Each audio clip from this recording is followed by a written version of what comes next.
L'objectif de ce projet, Les siècles à l'hôpital, était de créer une passerelle sur l'extérieur de l'hôpital en invitant les musiciens à venir rencontrer les enfants. L'intervention des musiciens auprès des enfants va créer une surprise, la découverte des instruments nouveaux, la découverte d'une musique qu'ils n'ont pas l'habitude d'entendre, la découverte d'une voix. Et grâce à ça, ces enfants qui vont tout de suite s'émerveiller, et chez l'enfant c'est assez facile de voir l'émerveillement dans le regard, va aider ses parents à voir leur enfant de nouveau comme un enfant plutôt que comme un patient. Et cet effet va être extrêmement bénéfique pour aider ces familles fragilisées par l'annonce d'une maladie grave à pouvoir se reconstruire et à pouvoir envisager un avenir après la maladie.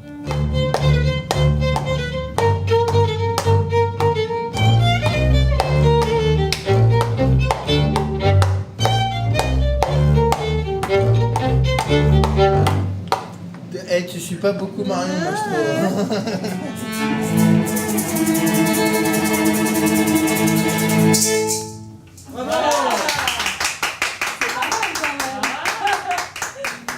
J'ai bien aimé tout en fait. Ça t'a plu? Ouais. T'as passé un bon moment? J'ai passé aussi une bonne journée. Ça fait plaisir. Mais à mon avis, le moment que j'ai préféré, c'est celui-là. C'est vrai? Ça c'est cool. Bah, déjà ça fait passer le temps.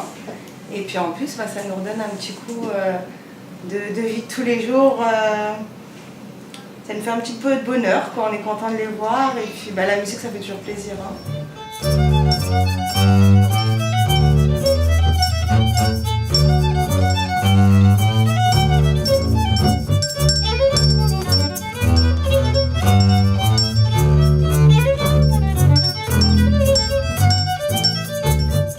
Nous, on va toujours mettre un petit peu de musique classique, parce que on est musicien classique. Et sinon, après, on va chercher à trouver quelque chose qui colle le mieux, à la fois aux enfants qui sont hospitalisés à ce moment-là, selon leur âge. Par exemple, la dernière fois, on avait beaucoup de tout petits, vraiment des bébés dans le couloir ou dans les chambres. Bon, ça va pas être la même chose que si c'est pour des ados. Les enfants, déjà, ils sont contents, donc ça se voit. Des enfants qui, au début, faisaient un peu la tête ou qui passent une mauvaise journée pour X ou Y raison, après le passage des musiciens, il y a un visage qui est transformé, il y a des enfants qui sont contents, qui racontent ce qui s'est passé, quelle musique ils ont entendue, quel instrument ils ont vu. Au moment où les musiciens sont là, ils sont captivés, ils sont, on va dire, aspirés par la musique et on voit qu'il peut y avoir une métamorphose un peu de leur façon de regarder les choses. À l'hôpital, c'est pas toujours un lieu où il y a toujours l'infirmière avec les aiguilles, les pansements, les seringues, les prélèvements, les examens. Non, l'hôpital, c'est aussi un lieu de vie. Et c'est un lieu de vie où on peut apporter énormément aux enfants.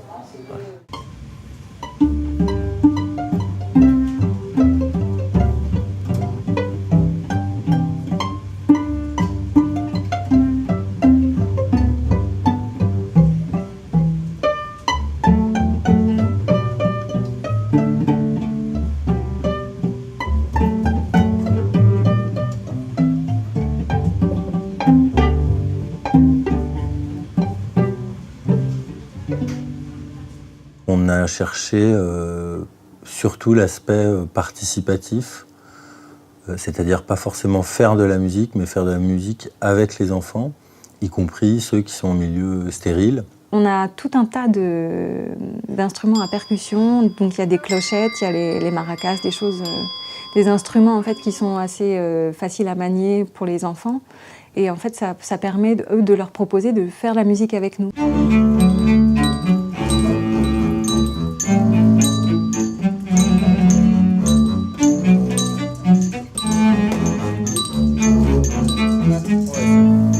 Quand on observe des enfants en situation de jouer, de faire de la musique avec d'autres personnes qui ne sont pas des soignants, on voit aussi qu'il y a quelque chose qui se détend, qui s'harmonise, qui se met en place dans une harmonie de coordination et de mouvement. Et c'est ce qui se passe quand on sollicite l'enfant pour jouer avec les musiciens, pour faire de la musique ensemble, pour inventer aussi une histoire, inventer des images, et donc retrouver finalement une certaine maîtrise de son corps.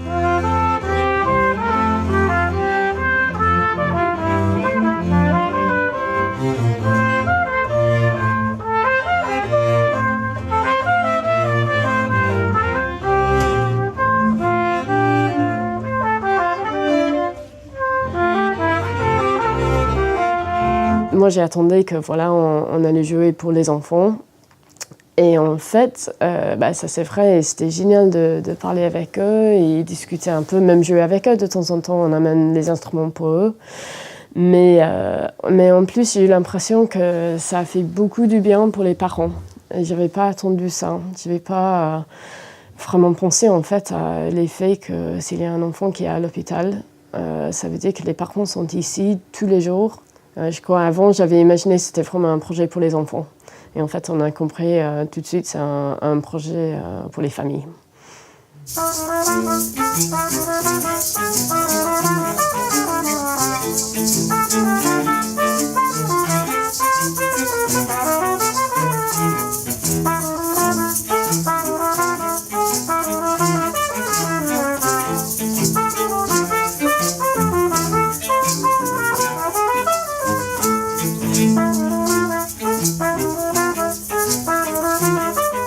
Ça permet de recréer une dynamique de famille.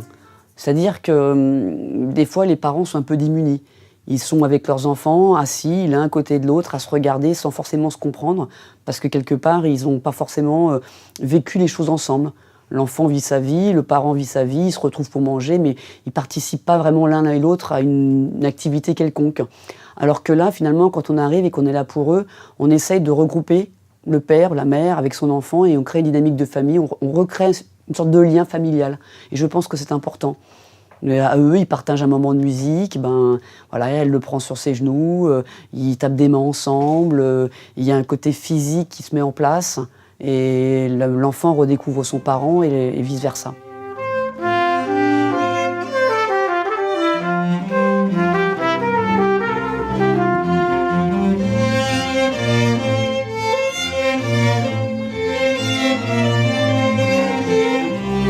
Ce que moi j'ai vu et j'ai vécu avec les enfants et les familles, j'ai l'impression que ça fait du bien dans des moments de très difficiles. Et je pense que c'est comme ça la musique peut soulager un douleur de temps en temps.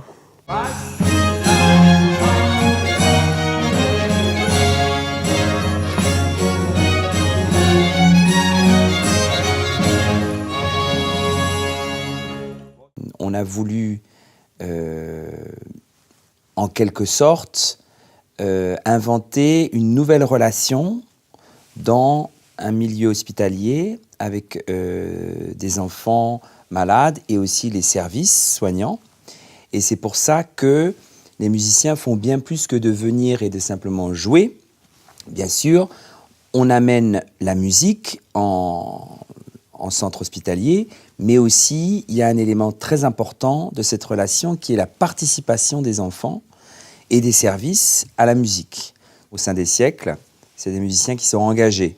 C'est-à-dire que moi je dis souvent que les siècles c'est un orchestre citoyen et c'est des musiciens citoyens qui ont conscience aussi du rôle de la musique dans la société.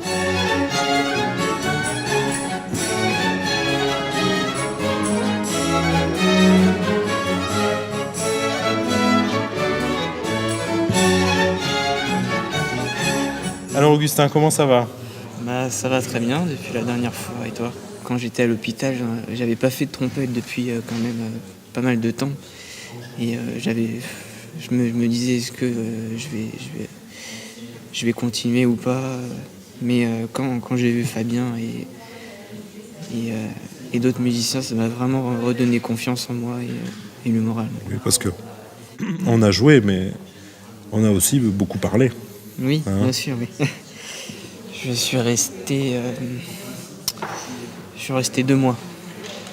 2 bons mois dans une chambre. Ouais. Pour les enfants, puisque j'étais dans le service pédiatrie, il y avait des clowns, il y avait des salles de jeux vidéo, et il y avait et les musiciens. Voilà. Je préfère vraiment la musique.